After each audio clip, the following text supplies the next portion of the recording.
वज़ीर-ए-आज़म शहबाज शरीफ का कहना है कि अमरीकी कांग्रेस ने रिपोर्ट दी है कि मई में पाकिस्तान ने भारतीय जारियत का भरपूर जवाब दिया। रिपोर्ट ने जंग में हमारी फतह पर मोहर सख्त कर दी। तकरीब से खिताब में वज़ीर-ए-आज़म शहबाज शरीफ ने कहा है कि अब तो अमरीकी सदर डोनाल्ड ट्रंप भी कहते हैं कि पाकिस्तान ने भारत के नवे नकोर जहाज गिराए और 7 भारतीय जहाज मार गिराए कर बार बार जिक्र कर चुके हैं।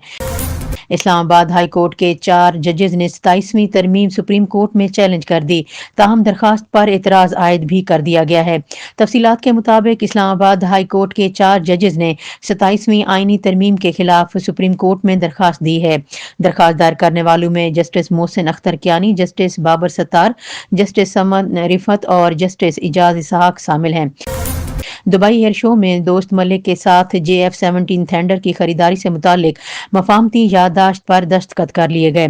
दुबई एयर शो 2025 के मौके पर सरबराह पाक फिजाइया air chief marshal Zaheer Ahmed Babar Sidhu की दोस्त ममालिक के फिजाई सरबराहान से सिलसिलावार आला सतही पर मुलाकातें हुई।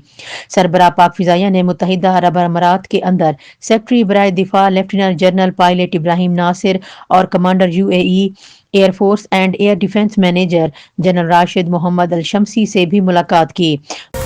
मुल्क में भरपूर केमिकल फैक्ट्री बॉयलर फटने से धमाके के नतीजे में 12 अफराद जाँ बहक हो गए हैं। तफसीलात के मुताबिक फैसलाबाद के इलाके मलिकपुर में वाक़ केमिकल फैक्ट्री में बॉयलर फटने से खौफनाक धमाका हुआ, जिसके नतीजे में 12 अफराद हलाक हो गए। रेस्क्यू हुकाम ने बताया कि धमाके के बाद फैक्ट्री में आग भड़क उठी, जबकि मलबे तले मजीद अफराद के दबे होने का भी खदशा जाहिर किया गया है।